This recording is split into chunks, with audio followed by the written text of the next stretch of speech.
अस्सलाम वालेकुम नाज़रीन, आप देख रहे हैं JN न्यूज़ HD। आइए नजर डालते हैं आज की अहम खबरों पर। खबर शामिल करते चले नवाबशाह से district reporter JN news Rao Mohammad Afzal Rajput की रिपोर्ट के मुताबिक मुल्क भर की तरह नवाबशाह में भी मजहबी जमात की जानिब से बढ़ती हुई महंगाई के खिलाफ एहतजाजी मुजाहरा किया और इस मुजाहरा में नवाबशाह की तमाम ताजर तंजीमों ने मुकम्मल शहर बंद करके शटर डाउन करके मजहबी जमात की मुकम्मल हिमायत की और शहरियों ताजर बरादरी ने एहतजाज में शिरकत की।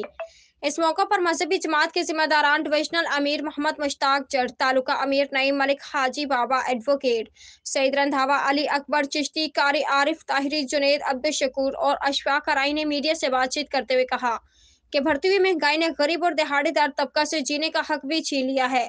कमर तोड़ महंगाई की लहर ने हर तबके के अफराद को मुतासिर किया है। आए रोज अशिया खुर्दनोश की कीमतों में होशरबा इजाफे की वजह से लोग महंगाई की दलदल में फंस गए हैं। आए रोज पेट्रोल की कीमतों में इजाफा कर दिया जाता है। मौजूदा हुकूमत महंगाई पर काबू पाने में मुकम्मल नाकाम हो चुकी है। खुदारा मौजूदा हुकूमत होश के राह खुले और अपनी आवाम की परेशानी और मुश्किलात का एहसास करें। बढ़ती हुई अशिया खुर्दनोश और पेट्रोल की कीमतों को कंट्रोल करें। अगर हमारी बातों पर अमल नहीं किया गया तो हम मरकज की हिदायत पर एहतजाजी दायरा वसी करेंगे।